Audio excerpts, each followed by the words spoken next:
रात का सन्नाटा हवाओं में घुला हुआ था। हल्की ठंडी हवा स्नेहा के बालों से खेल रही थी। उसने अपनी जैकेट को और कसकर पकड़ लिया।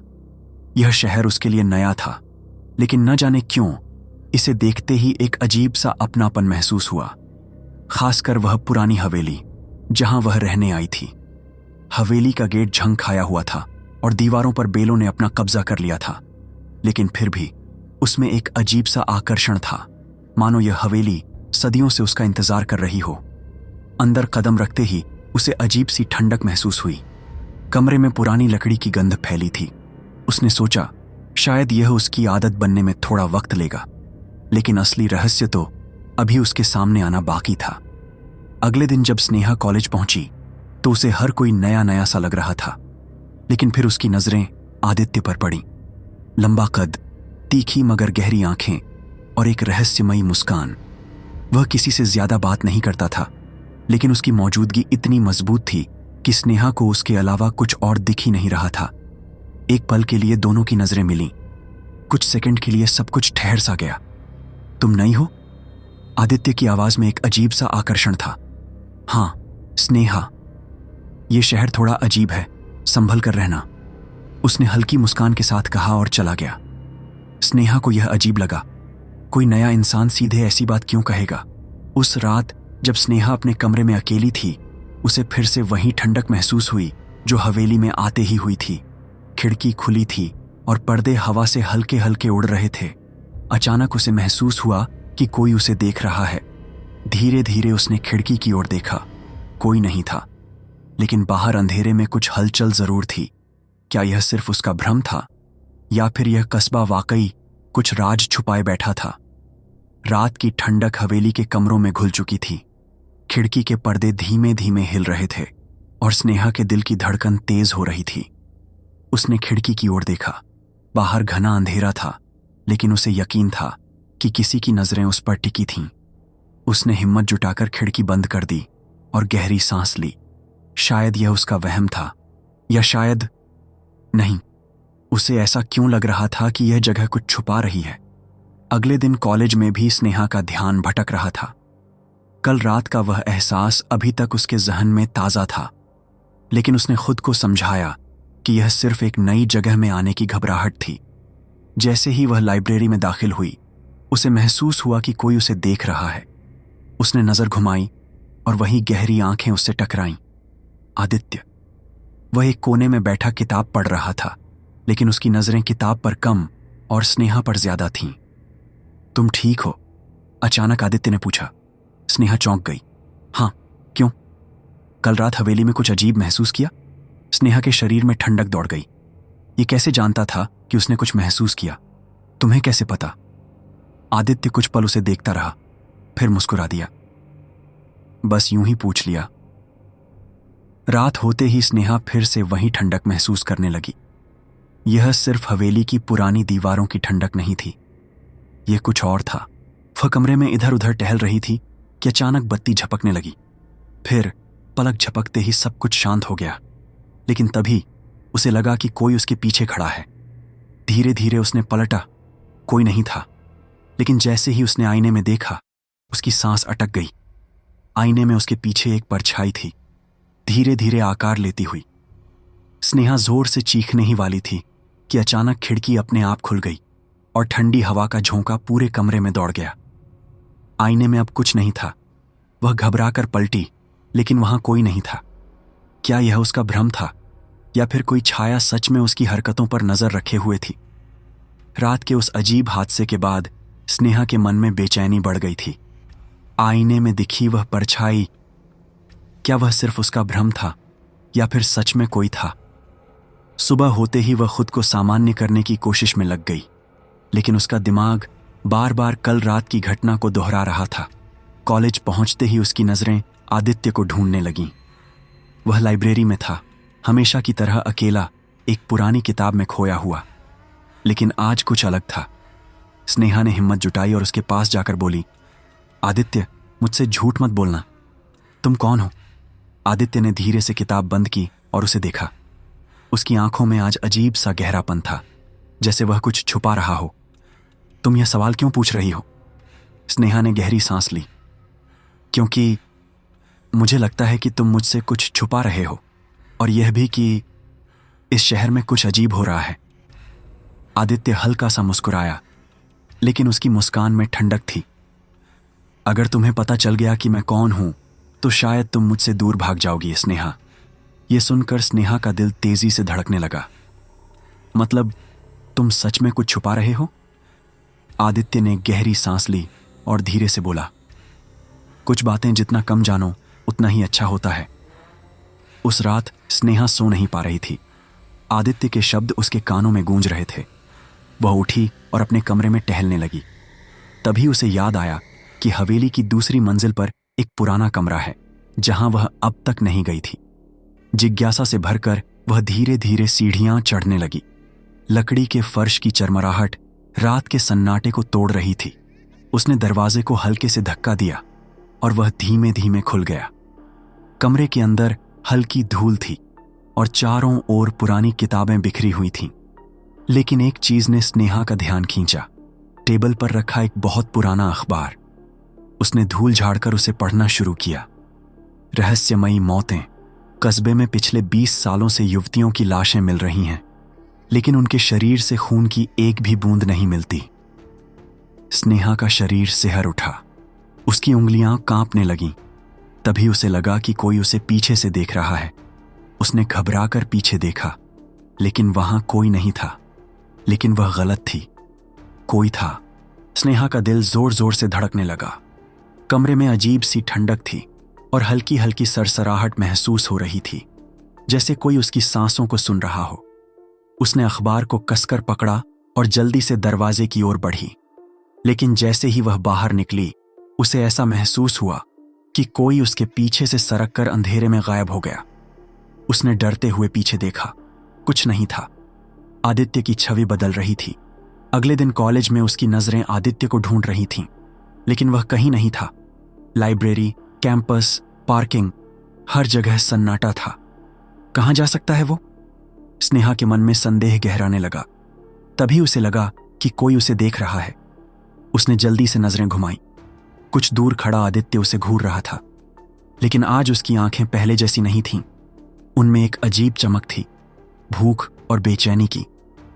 आदित्य ने धीमे कदमों से उसकी ओर बढ़ना शुरू किया। स्नेहा के पैरों में हलचल हुई, लेकिन वह वहीं खड़ी रही। तुम मुझसे भाग क्यों रही हो स्नेहा? आदित्य की आवाज गहरी और रहस्यमयी थी। मैं बस। स्नेहा के पास कोई जवाब नहीं था। तुमने कुछ ऐसा देखा है जो तुम्हें नहीं देखना चाहिए था? स्नेहा का दिल तेजी से धड़कने लगा। उसे यकीन हो गया कि आदित्य उससे कुछ बहुत बड़ा छुपा रहा था। उस रात स्नेहा ने तय कर लिया कि वह हवेली के बारे में और जानेगी। उसने अपने कमरे का दरवाजा बंद किया और मोमबत्ती जलाकर पुरानी सीढ़ियों की ओर बढ़ी। हवेली के कोनों में फैला सन्नाटा और अजीब सर्द हवा उसकी बेचैनी बढ़ा रहे थे। वह धीरे धीरे तहखाने की ओर बढ़ी, जहां जाने की उसे अब तक हिम्मत नहीं हुई थी। जैसे ही उसने लकड़ी का दरवाजा खोला, एक तीखी गंध उसके नथुनों में भर गई, जैसे किसी ने अभी अभी खून बहाया हो। उसने कमजोर रोशनी में देखा। फर्श पर सूखे खून के धब्बे थे। वह घबराकर पीछे हटी, लेकिन तभी उसे दीवार पर कुछ उकेरा हुआ दिखा, किसी की नाखूनों से खुरची हुई लकीरें, और नीचे लिखा था, वह इंसान नहीं है। स्नेहा का पूरा शरीर ठंडा पड़ गया। अचानक उसे अपने पीछे किसी के खड़े होने का एहसास हुआ। उसकी सांसें थम गईं। धीरे धीरे उसने मुड़कर देखा और उसकी आंखें हैरानी से फैल गईं। स्नेहा ने धीरे धीरे मुड़कर देखा। सामने खड़ा शख्स कोई और नहीं बल्कि आदित्य था, लेकिन आज वह पहले जैसा नहीं लग रहा था। उसकी आंखें हल्की लाल थीं और उसका चेहरा अंधेरे में किसी छाया की तरह लग रहा था। तुम यहां क्या कर रही हो स्नेहा? आदित्य की आवाज पहले से अलग थी, गहरी, ठंडी और थोड़ी खौफनाक। स्नेहा के गले से आवाज नहीं निकली। उसके पीछे जमीन पर सूखे खून के धब्बे और दीवार पर खुरची हुई लकीरें अब भी मौजूद थीं। मैं बस। स्नेहा के कदम पीछे हटने लगे, लेकिन तभी आदित्य ने एक तेज कदम आगे बढ़ाया और उसकी परछाई दीवार पर किसी अजीब आकार में फैल गई, जैसे इंसान की नहीं बल्कि किसी और चीज की हो। स्नेहा का शरीर कांपने लगा।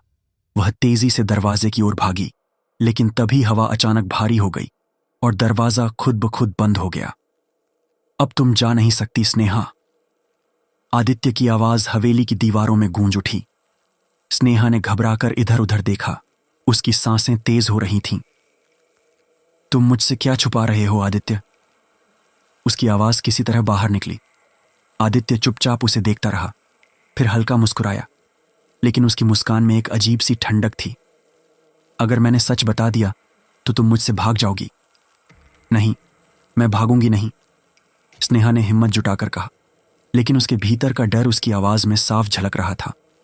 आदित्य ने गहरी सांस ली और धीरे से कहा, मैं इंसान नहीं हूं स्नेहा। स्नेहा की आंखें फैल गईं। क्या क्या मतलब?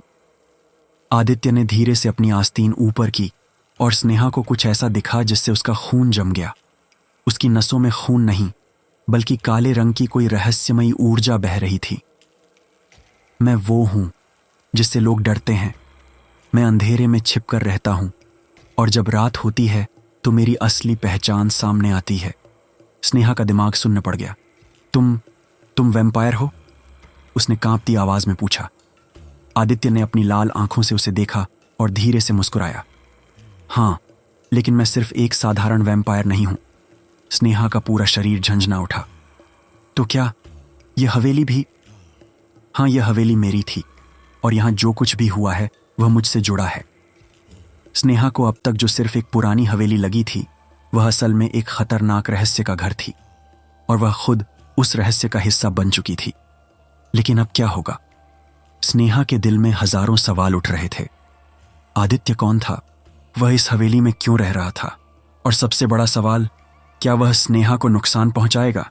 लेकिन इससे पहले कि वह कुछ और सोच पाती, हवेली में एक अजीब सी आवाज गूंज उठी। कोई और वहां था, और शायद वह आदित्य से भी ज्यादा खतरनाक था। हवेली की दीवारों में गूंजती रहस्यमयी आवाज ने स्नेहा के शरीर में झुरझुरी दौड़ा दी। यह क्या था? स्नेहा ने कांपती आवाज में पूछा। आदित्य के चेहरे पर हल्की बेचैनी झलक रही थी। उसने दरवाजे की तरफ देखा, मानो कोई आने वाला हो।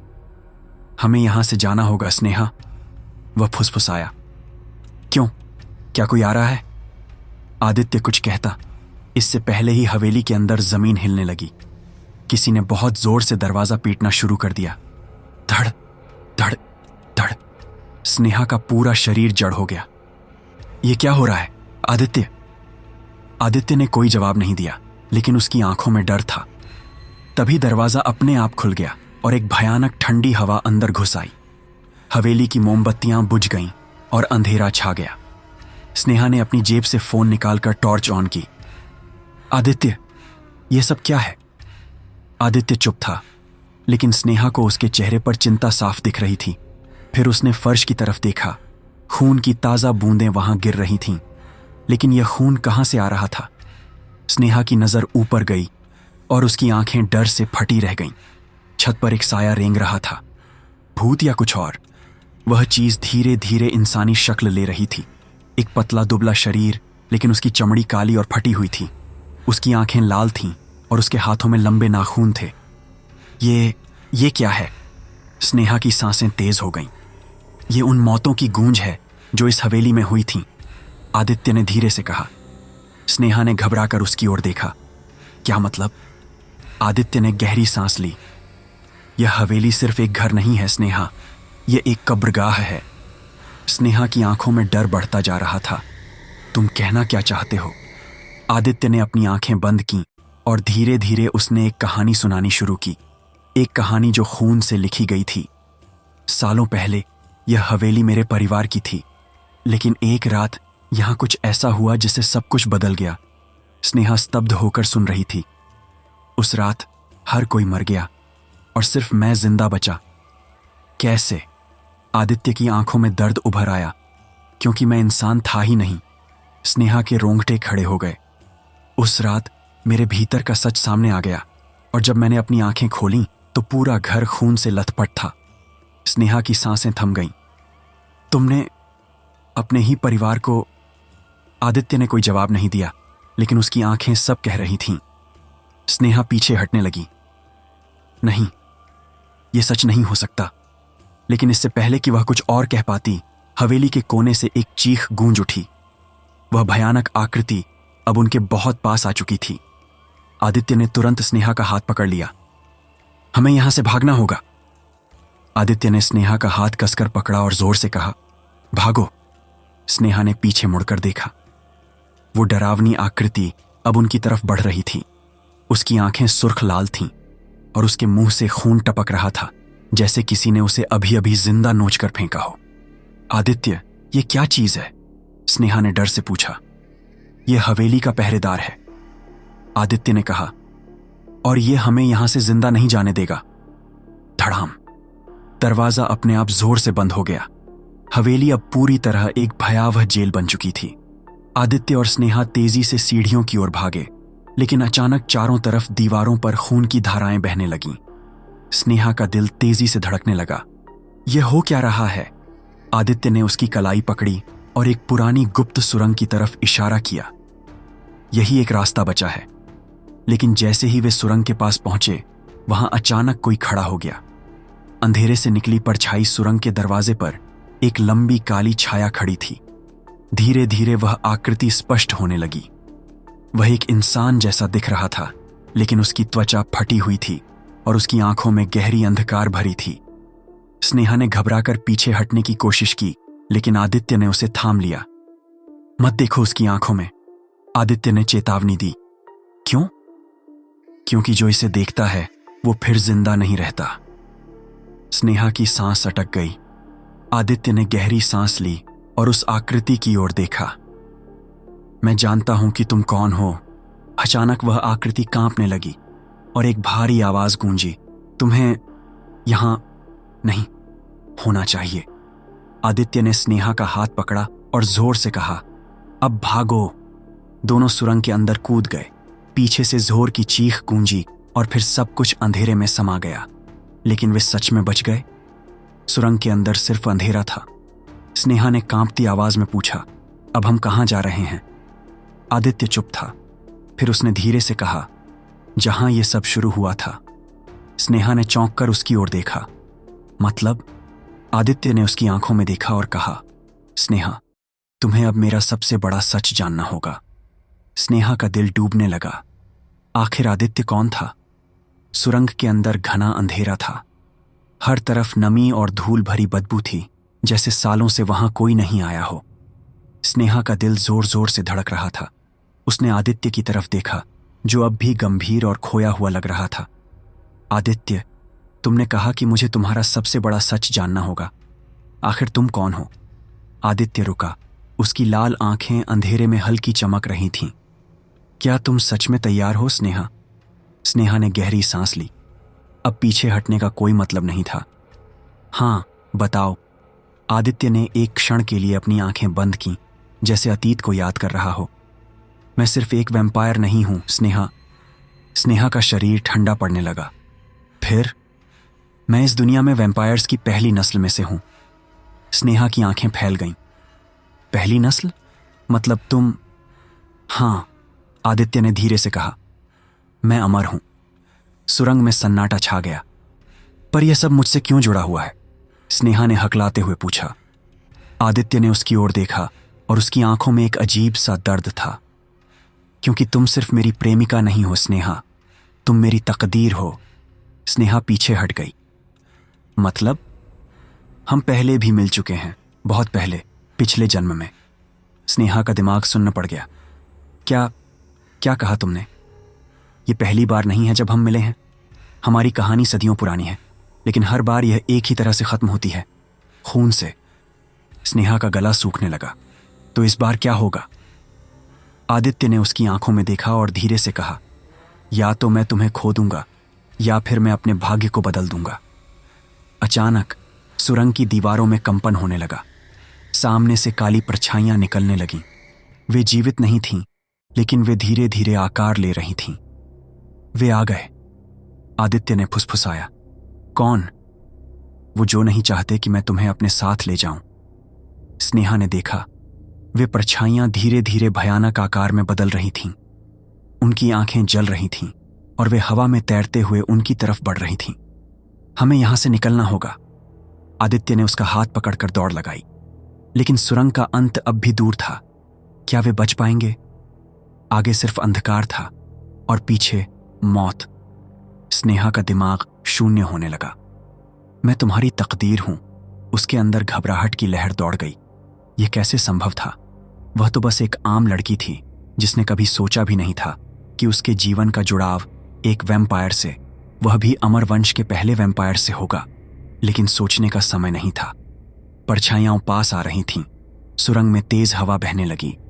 चारों ओर से आती भयानक फुसफुसाहटें स्नेहा के कानों में गूंजने लगीं। वो तुम्हारा नहीं है, तुम्हें मरना होगा। पिछली बार की तरह। स्नेहा का सिर अचानक घूमने लगा। उसकी आंखों के सामने अजीब अजीब दृश्य आने लगे। एक प्राचीन किला जहां लाल जोड़े में सजी एक राजकुमारी किसी का इंतजार कर रही थी। एक युद्ध का मैदान जहां एक सैनिक घायल पड़ा था और राजकुमारी उसके पास दौड़ रही थी। एक जलती हुई हवेली जहां किसी ने चीखते हुए कहा था, अगर हम एक नहीं हो सकते तो कोई भी हमें अलग नहीं कर सकता। और फिर खून, बहुत सारा खून। पिछले जन्म की यादें। स्नेहा चीख पड़ी, नहीं, ये क्या हो रहा है? आदित्य ने तुरंत उसे थाम लिया। स्नेहा, मुझे पता था कि ऐसा होगा। तुम्हारी यादें लौट रही हैं। स्नेहा की सांसें तेज हो गईं। मतलब ये सब सच है? आदित्य ने गहरी सांस ली। हाँ, हम पहले भी मिल चुके हैं और हर बार हमारी प्रेम कहानी का अंत मौत से हुआ है। स्नेहा की आंखों से आंसू बहने लगे। लेकिन क्यों? ऐसा क्यों होता है? आदित्य ने धीरे से कहा, क्योंकि किसी ने हमें श्राप दिया था। स्नेहा स्तब्ध रह गई। श्राप? हाँ, आदित्य की आवाज भारी हो गई। हमारा प्यार इतना शक्तिशाली था कि स्वयं राक्षसों ने हमें अलग करने की साजिश रची। स्नेहा कांप उठी। तो इस बार क्या होगा? आदित्य ने धीरे से उसका हाथ पकड़ा। इस बार हम भाग्य को बदलेंगे। लेकिन तभी सुरंग के छोर पर कोई खड़ा था, लंबा काले कपड़ों में लिपटा हुआ। उसकी आंखें अंधेरे से भी गहरी थीं। इस बार भी तुम भाग नहीं सकते आदित्य। स्नेहा की सांस अटक गई। यह कौन है? आदित्य के चेहरे पर घृणा झलक उठी। ये वही है जिसने हमें श्राप दिया था। स्नेहा के दिल की धड़कन तेज हो गई। अब सब कुछ साफ हो चुका था। यह सिर्फ एक प्रेम कहानी नहीं थी। यह सिर्फ एक वैम्पायर की दास्तान नहीं थी। यह एक युद्ध था जिसे हर जन्म में लड़ा गया था। लेकिन इस बार क्या वे जीत पाएंगे? सुरंग के अंत में खड़ा वह व्यक्ति जिसने आदित्य और स्नेहा को शाप दिया था, अब उनकी ओर बढ़ रहा था। चारों ओर अंधकार गहराने लगा। स्नेहा की सांसें तेज हो गईं। यह वही है जिसने हमें हर जन्म में अलग किया। आदित्य की आंखों में गहरी नफरत थी। हाँ, और इस बार हम इसे नहीं छोड़ेंगे। वह रहस्यमयी व्यक्ति जोर से हंसा। तुम अब भी नहीं समझे आदित्य? उसकी आवाज गूंज उठी। तुम दोनों का प्यार अभिशप्त है। तुम कितनी भी कोशिश कर लो, तुम्हारी कहानी हर बार खत्म हो जाएगी, खून से। स्नेहा कांप गई। नहीं, इस बार ऐसा नहीं होगा। ओह, वह व्यक्ति मुस्कुराया। तो क्या तुम इस बार मरने के लिए तैयार हो राजकुमारी? स्नेहा चौंक गई। राजकुमारी? आदित्य ने उसकी ओर देखा। अब तुम्हें सब याद आ जाएगा स्नेहा। और तभी स्नेहा को अचानक एक झटका लगा। उसकी आंखों के सामने अतीत की घटनाएं चमकने लगीं। वह एक महल में खड़ी थी, लाल जोड़े में, और उसके सामने आदित्य था, एक योद्धा जो वचन दे रहा था कि वह उसे कभी नहीं छोड़ेगा। फिर एक युद्ध हुआ। रक्त की नदियां बहीं और आदित्य की छाती में तलवार उतार दी गई। स्नेहा चीख पड़ी थी और फिर उसने स्वयं को भी मार लिया था। स्नेहा की आंखों से आंसू बहने लगे।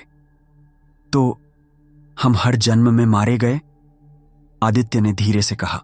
हां, क्योंकि इसने हमें कभी साथ रहने ही नहीं दिया। स्नेहा का शरीर कांप उठा। पर क्यों? वह रहस्यमयी व्यक्ति फिर हंसा। क्योंकि तुम्हारा प्रेम इस दुनिया के नियमों के खिलाफ था। तुम इंसान थी और यह एक राक्षस। राक्षस? स्नेहा की सांसें अटक गईं। हां, आदित्य ने स्वीकार किया। मैं हमेशा से एक वैम्पायर था और तुम एक मानव राजकुमारी। हमारा प्रेम असंभव था, इसलिए इसने हमें श्राप दिया कि हम हर जन्म में मिलें, प्रेम करें, लेकिन कभी एक ना हो पाए। स्नेहा ने घबराकर पूछा, तो हम इसे कैसे तोड़ सकते हैं? आदित्य चुप रहा। रहस्यमयी व्यक्ति हंसा। इसे तोड़ने का सिर्फ एक ही तरीका है, किसी एक को खुद की कुर्बानी देनी होगी। स्नेहा की आंखें फैल गईं। क्या? हां, आदित्य ने धीरे से कहा। या तो तुम जीवित रहोगी या मैं, लेकिन हम दोनों एक साथ नहीं रह सकते। स्नेहा का दिल तेजी से धड़कने लगा। नहीं, मैं तुम्हें फिर नहीं खो सकती आदित्य। रहस्यमयी व्यक्ति मुस्कुराया। फिर वही कहानी दोहराई जाएगी। तुम्हारी मौत तुम्हारे हाथों में है राजकुमारी। स्नेहा ने गहरी सांस ली। नहीं। आदित्य ने चौंक कर उसकी ओर देखा। स्नेहा? स्नेहा की आंखों में दृढ़ निश्चय था। हम हर जन्म में भाग्य के आगे हारते आए हैं, पर इस बार मैं हार मानने वाली नहीं हूं। वह रहस्यमयी व्यक्ति हंसा। और तुम कर भी क्या सकती हो? स्नेहा ने उसकी आंखों में देखा और धीरे से कहा, मैं अपने प्रेम की शक्ति से इस शाप को तोड़ूंगी। स्नेहा ने आदित्य का हाथ थामा। आदित्य, अगर हमारा प्यार सच्चा है तो यह किसी भी श्राप से ज्यादा शक्तिशाली है। आदित्य ने उसकी आंखों में देखा। तुम सच में ऐसा मानती हो? हां। और तभी एक चमत्कार हुआ। चारों तरफ रोशनी फैलने लगी। वह रहस्यमयी व्यक्ति चीख पड़ा, नहीं, यह असंभव है। आसमान गूंज उठा। स्नेहा और आदित्य के चारों ओर सुनहरी रोशनी चमक उठी और अचानक वह व्यक्ति जोर से चीखा और धुएं में बदलकर गायब हो गया। चारों ओर सन्नाटा छा गया। स्नेहा ने आंखें खोलीं। वह अब भी जीवित थी। आदित्य अब भी उसके सामने खड़ा था। स्नेहा, हम जीत गए। स्नेहा की आंखों में आंसू थे। हां आदित्य, अब हमें कोई अलग नहीं कर सकता। और पहली बार सदियों बाद वे सच में एक हो चुके थे। कहानी कैसी लगी कमेंट करके जरूर बताएं। साथ ही अगर आपको किसी टॉपिक पर कहानी चाहिए तो मुझे कमेंट करके बताओ। अगर पहली बार चैनल पर आए हो और वीडियो पूरा देखा है तो चैनल को जरूर सब्सक्राइब करके जाएं। Thank you. राधे राधे।